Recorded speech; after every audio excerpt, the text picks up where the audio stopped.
So, Ku, the Pistons have made some pretty notable moves this offseason, trading for Monty Morris and Joe Harris. You also have another year of Cade Cunningham on the book. So, what do you feel like the ceiling is for this Pistons roster?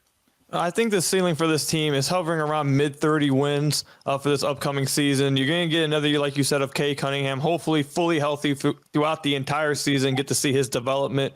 And they obviously hired Monty Williams, who is one of the better coaches over the last few years. So definitely improved some in the offseason. They added some veterans, like you mentioned, in Joe Harris and Monty Morris. So the team plans to be better. I don't think this is a playoff team yet, but they certainly plan to be much better than they were last year. If they can hover around the 30-win mark, I think that would be considered a successful season for them.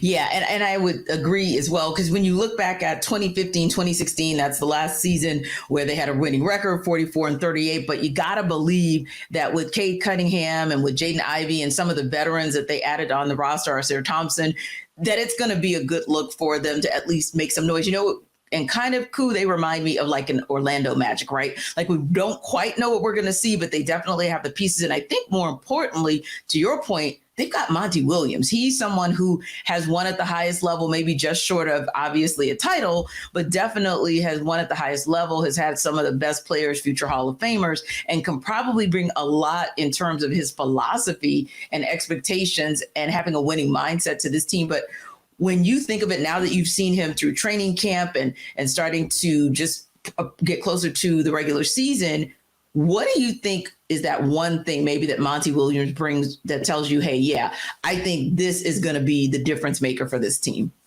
Well, I'm happy that you mentioned the Orlando Magic, because that's a team that I've said all offseason that the Pistons should be trying to aim. They should try to aim to be last year's Orlando Magic, where they're not in the play-in, but you very clearly see that the future is bright. Everyone's talking about them. Everything's looking good future-wise. So you don't have to make the play-in, but if they're looking at you like everyone did last year's Orlando Magic, I think they're on the right pace.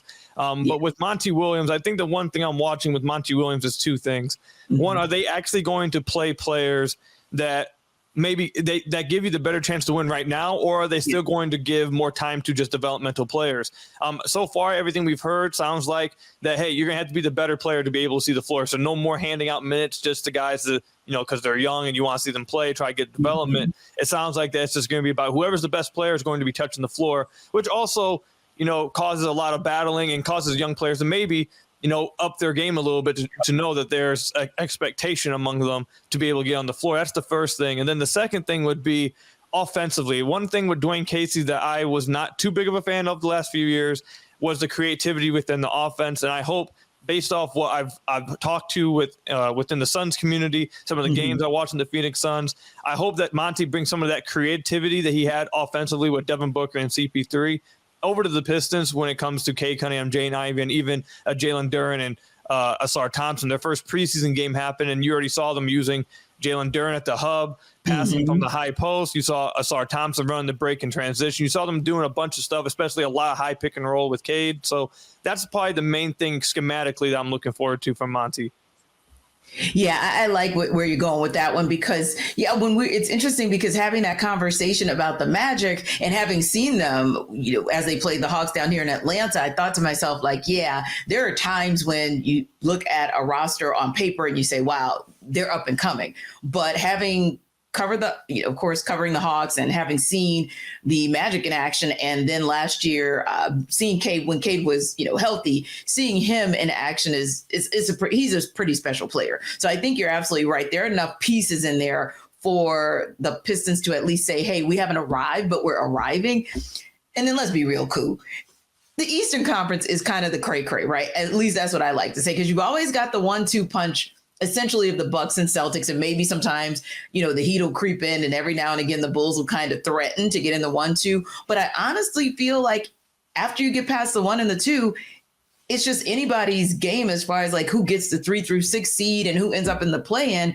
And it was, as we saw, down to the last minute, literally like the last day of the season, where we figured out who was actually going to be in the play-in in the Eastern Conference. So you just never kind of know what happens in this conference. And of course, we know a lot of it is dictated by other things that are outside of the team's control, like injuries. But ultimately speaking, I think if you have a guy like Monty Williams at the head of the organization, then you're doing very good. And I want to go back to something you said as well. We were talking about maybe getting into the 30s with the number of wins that you expect to see from the Pistons this season. Now, the line that FanDuel actually gave was about 25.5. So just out of curiosity, what are your thoughts on how the Pistons would be able to maybe get into the 30s?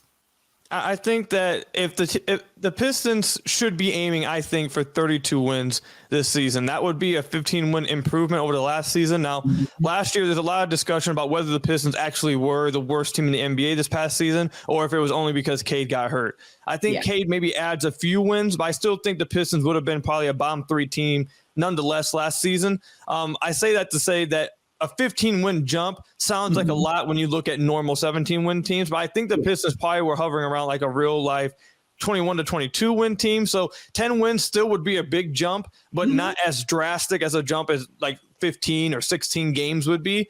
So I think 32 wins should be right around where they are. However, the Pistons, I don't think, have went over their win total or win projection like the last 5 years. So I'm going to stay away from taking the over. But the team themselves, they should be eyeing to go over, and they definitely should feel like 32 wins at least should be in reach.